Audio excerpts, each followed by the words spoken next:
सभी देवियों और सज्जनों को नमस्कार। तो आज हम बात करेंगे कि कैसे जो है कुछ कंपनियों में जो स्कैम होते रहते हैं उसको हम जान सकते हैं, पकड़ सकते हैं। तो यहाँ पे आपको जो है एक स्कैम पकड़ने का एक तरीका हो सकता है सैलरी स्ट्रक्चर को देख के। तो किसी भी कंपनी में जो है सैलरी का स्ट्रक्चर क्या है, अपने एम्प्लॉयज़ को वो क्या सैलरी दे रही है, उससे आपको जो है एक अंदाज़ा लग सकता है कि यहाँ पे कुछ गड़बड़ हो रही हो। तो जनरली होता क्या है कि कोई भी कंपनी अगर अपने कैपेसिटी बढ़ा रही है, उसके फैक्ट्री प्लांट्स जो है वो इंक्रीज़ हो रहे हैं, उसकी सेल्स अगर इंक्रीज़ हो रही है, उसका प्रॉफिट अगर इंक्रीज़ हो रहा है, तो ये बड़ी स्वाभाविक सी बात है कि उसी के साथ जो है उसको ज़्यादा से ज़्यादा एम्प्लॉयज़ की भी ज़रूरत होगी। तो अगर कंपनी ग्रोथ कर रही है तो साथ में उसके साथ जो है एम्प्लॉयज़ का काउंट जो है वो बढ़ेगा और जो है उस पर होने वाला एक्सपेंसेस भी बढ़ेगा। तो ये चीज़ अगर उस हिसाब से नहीं हो रही है तो हो सकता है कि यहाँ कुछ गड़बड़ हो सकती है। तो ज़रा देखते हैं कंपनी सावरिया कंज्यूमर लिमिटेड। तो इसका अगर हम देखें, किसी ज़माने में इसका शेयर का भाव जो है 68 रुपये होता था।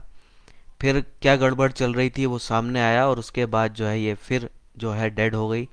बाद में जो है यही सब कहानी फिर से चली तो 2 रुपये से जो है इसका शेयर का भाव जो है पहुंच गया 30 रुपये। और फिर जो है अभी 1 रुपये शेयर का भाव चल रहा है। अब यहाँ अगर मैं नीचे आऊँ और इनके इनकम स्टेटमेंट को देखूँ तो यहाँ ज़रा सेल्स पे नज़र डालिए। इनकी सेल्स जो है वो कितनी बेहतरीन तरीके से बढ़ रही है। तो 1,000 करोड़ से बढ़ते बढ़ते जो है ये 5,000 करोड़ पे कुछ ही समय में आ गए। अब इनके एक्सपेंस वाले पार्ट में अगर मैं एम्प्लॉय का कॉस्ट देखूँ तो ये देखिए ज़ीरो। तो मतलब इनकी सेल बढ़ रही है, रेवेन्यू बढ़ रहा है, प्रॉफिट बढ़ रहा है, सब बढ़ रहा है, लेकिन एम्प्लॉयज़ पे खर्चा जो है वो हो ही नहीं रहा है। मतलब हवा में जो है इनके जो एम्प्लॉयज़ हैं वो काम कर रहे हैं, बिना पैसे लिए जो है वो काम कर रहे हैं। और इसकी अगर हम डिटेल जाके देखें एनुअल रिपोर्ट में तो आपको वाकई वो चीज़ दिखेगी कि ना के बराबर सैलरी पे जो है इनके कर्मचारी काम कर रहे हैं। तो यहाँ आप देखिए कि क्या हो रहा है कि कंपनी ने अपनी रेवेन्यू को 5 गुना बढ़ा लिया है। 1,000 करोड़ से 5,000 करोड़ पे कंपनी आ चुकी है, लेकिन फिर भी जो है क्या हो रहा है कि यहाँ एम्प्लॉयज़ का खर्चा हो ही नहीं रहा है। जिससे आप समझ सकते हैं कि ये जो कंपनी है ये अपने प्रॉफिट को आर्टिफिशियली पंप कर रही है। तो यहाँ 30 करोड़ से बढ़ बढ़ के जो है ये 156 करोड़ पे आ गए हैं और एम्प्लॉयज़ का जो है खर्चा हो ही नहीं रहा है। आर्टिफिशियल पंपिंग यहाँ पे चल रही है। अब ऐसी एक और कंपनी में लेता हूँ जिसमें स्कैम सामने आया था, पीसी ज्वेलर। इस कंपनी को देखिए, तो ये भी किसी ज़माने में बड़ी अच्छी कंपनी हुआ करती थी। 500 रुपये शेयर का भाव होता था, अभी जो है इसके शेयर का भाव 20 रुपये है। तो पेनी स्टॉक जो है लगभग बन गया है। अब इसको भी अगर हम देखें तो यहाँ पे अगर मैं जाऊँ इसकी इनकम स्टेटमेंट पे और एक्सपेंस वाले पार्ट पे जाके देखूँ तो यहाँ जो इनका एम्प्लॉय कॉस्ट है वो 1% के अराउंड है। तो इनका एम्प्लॉयज़ पे जो खर्चा हो रहा है उनके रेवेन्यूज़ का 1% है। और यहाँ भी अगर मैं देखूँ रेवेन्यूज़ में बहुत तेज़ ग्रोथ हुई है। तो 900 करोड़ से जो है ये बढ़ के जो है ऑलमोस्ट जो है वो 10,000 करोड़ तक जो है वो पहुँच गए थे 2018 में। और यहाँ पे एम्प्लॉयज़ का जो एक्सपेंसेस है वो उसी प्रोपोर्शन में चल रहा है। अब हो सकता है कि किसी कंपनी में वाकई जो है इस तरह का स्ट्रक्चर हो कि कम एम्प्लॉयज़ की ज़रूरत हो, खर्चा कम हो। तो ये आप जो है इसको अच्छे से समझ सकते हैं कंपेयर करके दूसरी कंपनी से। तो यहाँ जैसे अगर मैं इसकी पीयर कंपनीज ले लूँ, टाइटन, तो ये भी ज्वेलरी बिजनेस में है। और इस कंपनी को अगर मैं देखूँ इसके इनका स्टेटमेंट को, एक्सपेंसेस वाले पार्ट को, तो यहाँ पे आप एम्प्लॉई एक्सपेंसेस पे गौर कीजिए। तो यहाँ 5 to 6% जो है ये कंपनी अपने एम्प्लॉयज़ पर खर्चा कर रही है, टाइटन खर्च कर रही है। और पीसी ज्वेलर का खर्चा जो है सिर्फ 1% ही है। तो ये जो है टेक्निकली नहीं हो सकता है। तो यूजुअली आप जैसे देखें कि कोई नई कंपनी है वो ग्रो कर रही है तो उसको ज़्यादा टैलेंटेड लोगों की ज़रूरत होती है। और ज़्यादा टैलेंटेड जो है वो पुरानी कंपनियों से वो लेके आते हैं तो उनको यूजुअली ज़्यादा सैलरी ही देनी पड़ती है। पर यहाँ चीज़ जो है उल्टी हो रही है, यहाँ सैलरी कम और दी जा रही है।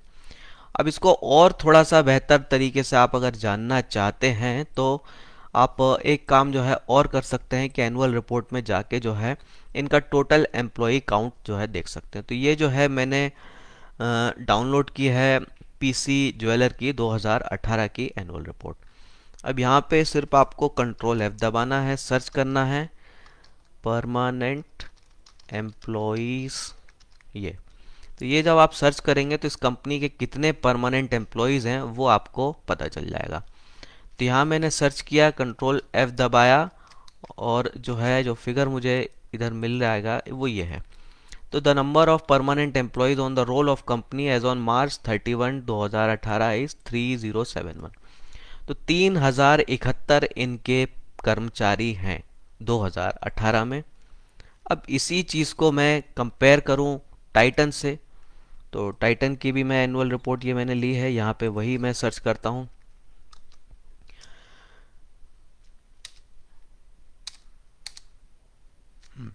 तो ये टाइटन पे आ गया। तो number of permanent employees on the roll of the company is 6856।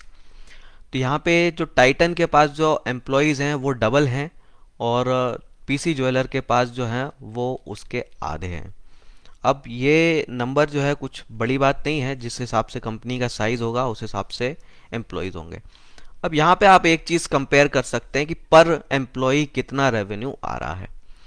तो अगर मैं 2018 की सेल्स लूँ पीसी ज्वेलर की, तो 2018 में पीसी ज्वेलर्स ने जो है समवेयर अराउंड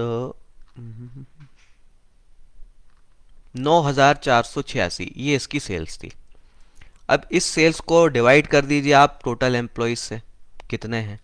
वैसे ही आप डिवाइड कर सकते हैं टाइटन की जो सेल है 2018 की, उससे लिया 16,000 समथिंग के, तो उसके पास जितने एम्प्लॉई हैं उससे डिवाइड कर दीजिए। तो यहाँ बड़ा इंटरेस्टिंग फिगर आपके सामने आ जाता है कि पर एम्प्लॉई जो रेवेन्यू टाटा के हो रहे हैं, टाइटन के हो रहे हैं, वो आ रहा है 1.4 करोड़।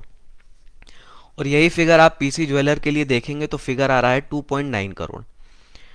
तो क्या हो रहा है कि पीसी ज्वेलर जो है अपने एम्प्लॉयज से डबल रेवेन्यू बना रही है टाइटन के कंपैरिजन में।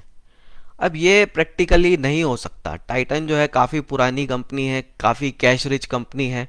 अगर आप टेक्नोलॉजी से अपना कॉस्ट कम कर सकते हैं एम्प्लॉयज़ का, तो टाइटन जो है ये काम पीसी ज्वेलर से बहुत ज़्यादा अच्छे से कर सकती है। उनके पास खुद की जो है खुद ही के ग्रुप की टीसीएस जैसी कंपनी भी है। तो यहाँ से आप समझ सकते हैं कि क्या गड़बड़ हो रही है। तो आप एम्प्लॉयज़ का अगर ये स्ट्रक्चर पे ध्यान दें तो उससे आप समझ सकते हैं कि क्या गड़बड़ हो रही है। तो हमेशा जब भी आप किसी कंपनी की स्टडी कर रहे हैं तो रिलेटेड कंपनीज को भी देखें, और वहाँ पे जो है क्या चल रहा है सैलरी का प्रोपोर्शन वो देखिए। तो कोई भी कंपनी हो सेम इंडस्ट्री में अगर है तो लगभग सैलरी का स्ट्रक्चर जो है सबका सेम ही होता है। थोड़ा बहुत 19-20 कम ज़्यादा होगा लेकिन ऑलमोस्ट सेम होगा। पर अगर आपको बहुत ज़्यादा वेरिएशन दिख रहा है तो समझ जाइए कि कुछ तो गड़बड़ है। तो इसी के साथ अपनी बात आज की ख़त्म करता हूँ, फिर मिलेंगे। जय हिंद।